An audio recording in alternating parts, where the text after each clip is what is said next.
Comparison makes me feel tiny.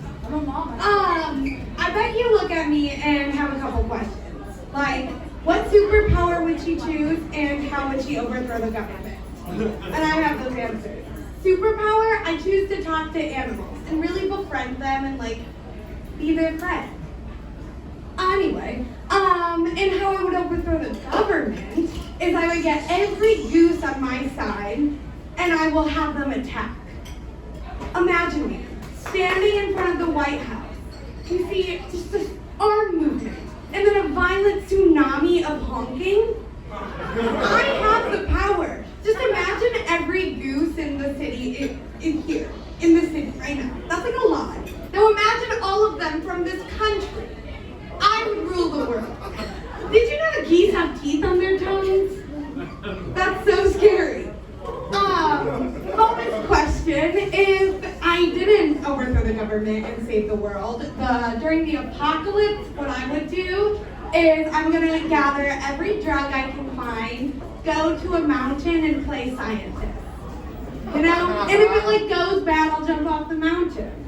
That's my apocalypse plan. Anyone can join if you want. I am so gullible. I'm so gullible. I didn't get my identity stolen. I politely gave it away. They said there was a red car in Texas full of drugs, and I lived in Texas once when I was 10. So, kind of added up. I'm at a weird point in my life where the only forms of media I consume is Euphoria and YouTube videos about roller coasters. I can tell you the trials and tribulations of teen addiction, but I can also tell you the top 10 roller coasters named Goliath. Number 3 is from my personal home park, Six Flags Great America in Gurnee, Illinois. So I'm basically making history here. You're welcome. It should be illegal to let me make choices. Like, it should not be allowed. If you want me to trust my gut, I'm sorry. I have ADHD, I'm bipolar, and I'm a Gemini. I have 17 separate guts and they all hate each other. My parents should have known though that I had like a myriad of mental illnesses because when I was 11, my comfort movie was The Lovely Bones. But I think my best mental illness is my bipolar 2 disorder because Shrek 2 is the best in the franchise. Yeah, it's so good. What's it called? American Idol saved my life. I love it. I have a cat and he's the greatest thing to ever happen to me. He's cured me. So I had my first panic attack in front of him, a really important milestone. My panic attacks get like a little throwy, a little yelly, a little loud. He hated it. He was in the corner of the under my bed. He was shaking so much and I felt so bad. I felt so evil. So I'm never gonna have a panic attack again. He's done something my mood stabilizers have never been able to do yet. It's amazing. His name is Ace. Short for Ace is a place with the helpful hardware. Okay. I love excitement about random stores. I think I gave him body dysmorphia though, and I also feel really bad. So he used to just like jump on me and like lay on my head, lay on my stomach. But then my friends and I started calling him pudgy and like a little fat. He's just a little fatty. And now he won't sit on me or lay on me, and I think he knows. And I feel so horrible. I am such a bad mother. I have no maternal instinct in any way whatsoever. I have a bunch of nieces and nephews who I love so much, and I love that they're alive, and I do want to keep it that way. But above their safety, I want them to think I'm cool and fun. Like, oh, you want to go play in the forest without wearing shoes? Of course, animals live in the forest. That's their house.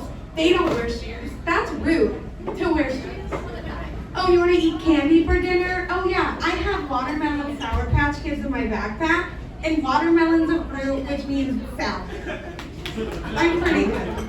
The other day I was at dinner with my brother and his kids, and they're at the age where they're like human people with brains. I believe that's around 11 maybe. But my dad wanted me to play this band for my brother. And my brother's like, as long as it's child appropriate. And I was like, duh. Like, do you think I'm an idiot? I know what children can listen to. Alexa, play Cocaine Jesus. This is why I firmly believe that, or it's hard for me to believe that Jesus was a blessing, you know? Like, this young woman got impregnated without her permission from some higher being in the sky. Like Jesus, Bible, Mary, those people. That's messed up. Okay, I'm also really bad at religion, so any religious take I have means nothing. When I was 11, or not 11, or whatever age you are when you're a freshman in high school, it doesn't matter. When I was whatever age I was, I gave up band merchandise for Lent. Like Jesus didn't die on the cross, and some sad 14-year-old didn't wear a shirt that said Fall Out Boy on it for a month. Recently though, I have been like accidentally referring to myself as like a child or like a little girl, which I think I've been like connecting too much with my inner child. So now I'm really connecting with my inner teen, and I've been listening to nothing but every single Fall Out Boy album, and I'll doing that for the next 7 years. Heck yeah. Yeah, I love it.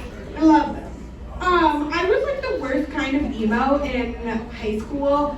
I dedicated my life to being emo. That was my one personality trait. And so, like, a lot of the bands that I listened to were like in that genre are being outed as actual pedophiles, which is really horrible and bad. Not a fan. But like, a part of me is like a little jealous. Like, and that sounds horrible to say. I have a whole lot of trauma from a whole lot of people, and I just wish they were like famous and I could like say something about it, you know? Like, what? That's not fair. I went to Warped Tour 2 years in a row without my mother. That's like a candy store for emo pedophiles.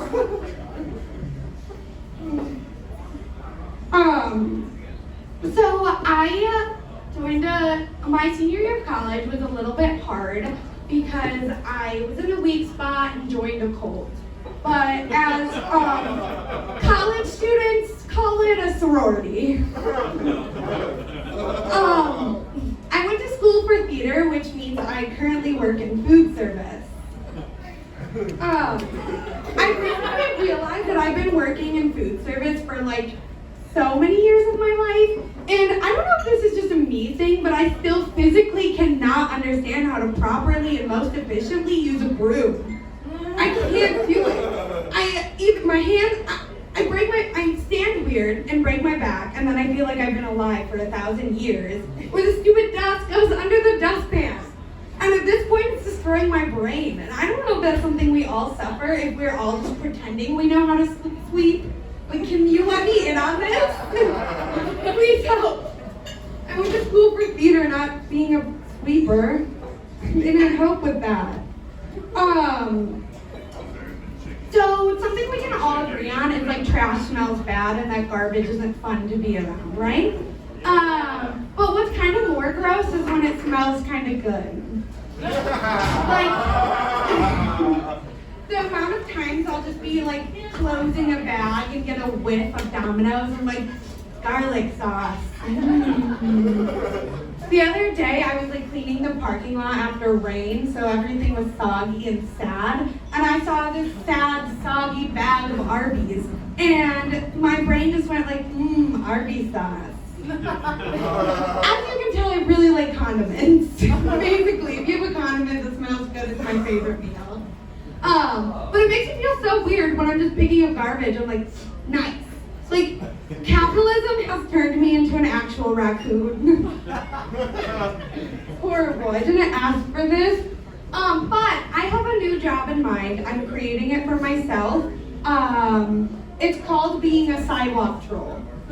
So I'll get a hammock, tie it to some trees across the sidewalk, and I'll just lay there. And when people want to cross, I'll be like, sorry, you have to pass my riddle. And they'll be like, that's annoying, fine, okay, whatever. What's the riddle? And then I'll be like, give me $100. I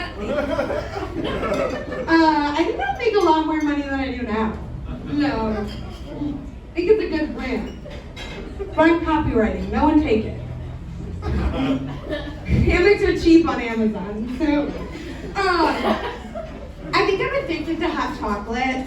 I could actually snort a package of Swiss Miss powder, add some marshmallows in it, and it gives you an extra little boost. I have an unused pack of hot chocolate powder in my room right now, and I'm kind of scared. It's not hot chocolate yet. Who knows what it'll let me do? Something that's fun about brains is they're horrible and loud. Intrusive thoughts are a fun game to play. The other day I was in public and there was a child running around and my brain was like, pick it up. No one will really notice. You can get out. Go, get it.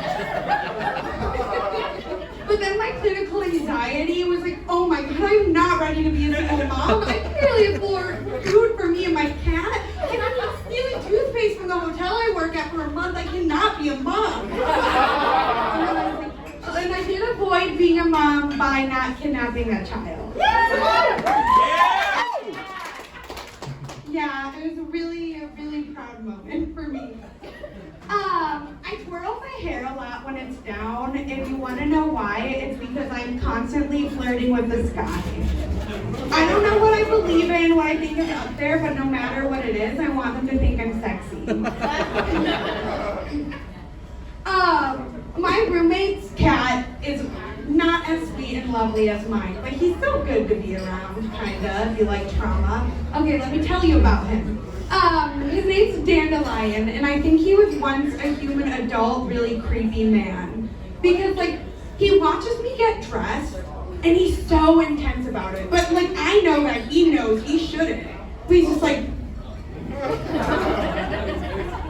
the whole time, he's like a scary animatronic.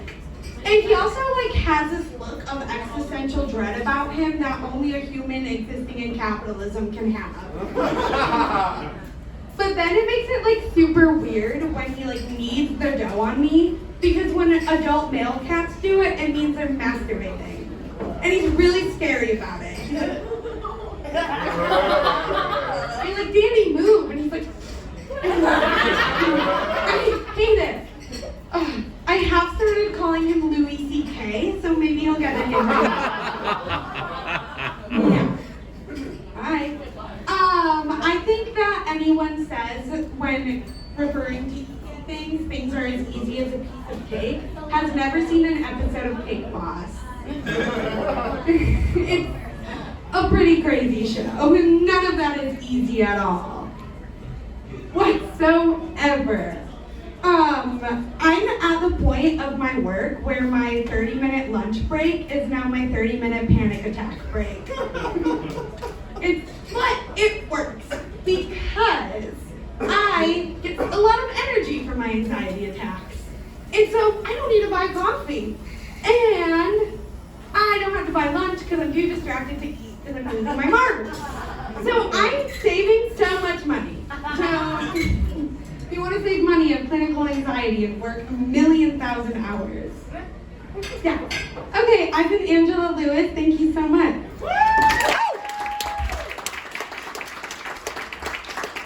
All right, make us a little bit more noise for Angela Lewis. You're so good. You're good.